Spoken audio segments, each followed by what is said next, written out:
Welcome to Tech Topics brought to you by Cybervenger. We help keep small businesses stay protected and compliant with cutting-edge cybersecurity and IT solutions.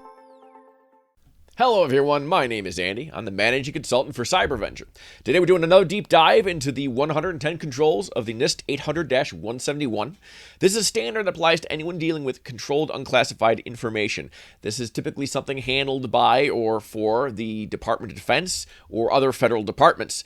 Don't know what this is? You probably want to take a look at some of our videos discussing NIST 800-171 and about CMMC certification, which is basically proving that you can do all the things that that standard requires. Now, this is a great way to earn some extra business. And people think of compliance as a cost center, but this one's a great way to, your sales team will love this. If you could comply with this in your manufacturer, you can win business that a lot of other folks, I think, are going to chicken out from and not actually do, leaving tons of money on the table. So anyway, there's video for that. Today, we're just talking about 3.4.5, that particular control. It's in the configuration and management family of controls. So if you look down here, I find it rather interesting that we've got these two controls. Look back at our last video, 3.4.4 and 3.5.5 is now. They kind of say the same thing.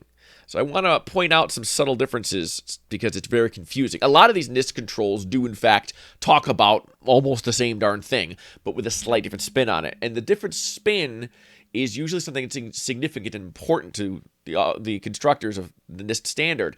Otherwise, they wouldn't bother specifying it because it's something that is otherwise so similar. It seems like it's the same, but they're trying to spell out to you that it's not. So pay attention. So here, the first one that we already did in our last video, analyze the security impact of the changes prior to implementation. If you look at the more detailed section, I got it in bold here. Conduct security impact analysis. Individuals conducting security impact analysis must possess necessary skills, blah, blah, blah. Down here, we're defining, documenting, approving, and enforcing physical and logical access restrictions associated with changes to the organization. Sort of sounds like the same thing, but it's more wordy. And if you look at our more detail here, it says only qualified and authorized individuals access the system for purpose of initiating changes, blah, blah, blah.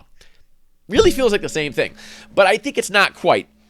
So we have one group of folks that are reviewing the potential changes for the security impact on the organization.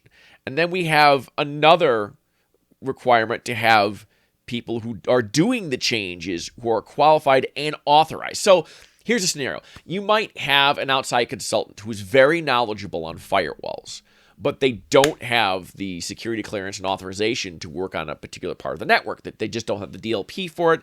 Maybe they didn't sign the non-disclosure agreement. Maybe they're not approved to deal with the CUI. Just because they can do it doesn't mean that you should have them do it. They may not have the necessary credentials in terms of documentation, in terms of security clearance. Or perhaps maybe someone is in the position to evaluate the network and they understand the implications of the changes. They might know how the network flows. They might understand how the VLANs are, and they might understand what the CUI is, what needs to be protected versus what doesn't. But they might not know how to actually do the configuration of the switch. I mean, they're not Cisco folks. They're networking, but not Cisco. So that's something that could be the case as well. They also mention, I thought it was interesting, physical and logical restrictions. We didn't mention that in the previous one. It did say physical, just as any changes. So I also kind of feel like this is, company personnel that have been, trained on CUI, that have specific authorization to do things, to have access to stuff. It's not just that they're qualified technically, but they're qualified administratively and allowed and granted those privileges by management.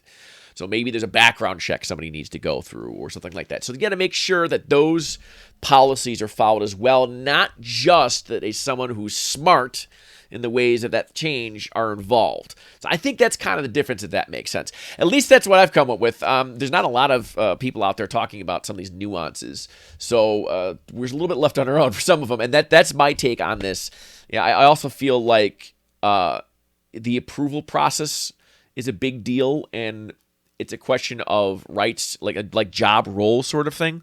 Like imagine you got a person who's in one job. Imagine someone in an IT department. You have a help desk person who can reset passwords, and then they've been taking a network test, and they got good. They passed their networking. They got their network plus, and hey, we can bring you over to this department. Now you're on the network infrastructure team, just because they were able to do help desk stuff in the past doesn't mean a networking person should. You want a separation. Separation of duties is an important security principle.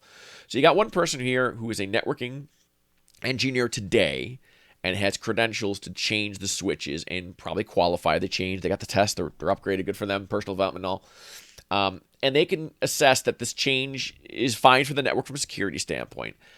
And then they, set that approval.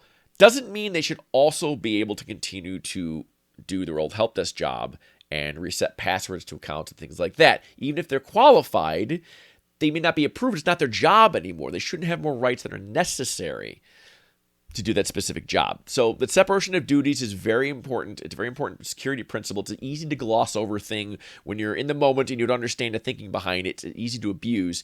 But those rights should be retired.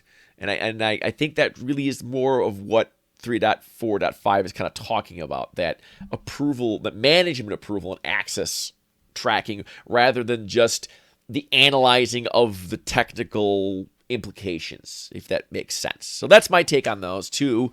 Hopefully that helps out a little bit. And if you guys have any comments or thoughts on that, put that in the comments. I'd love to hear more.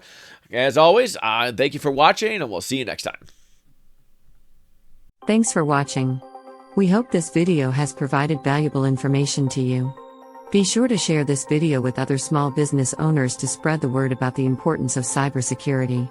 As always, don't forget to like and subscribe for more videos like this.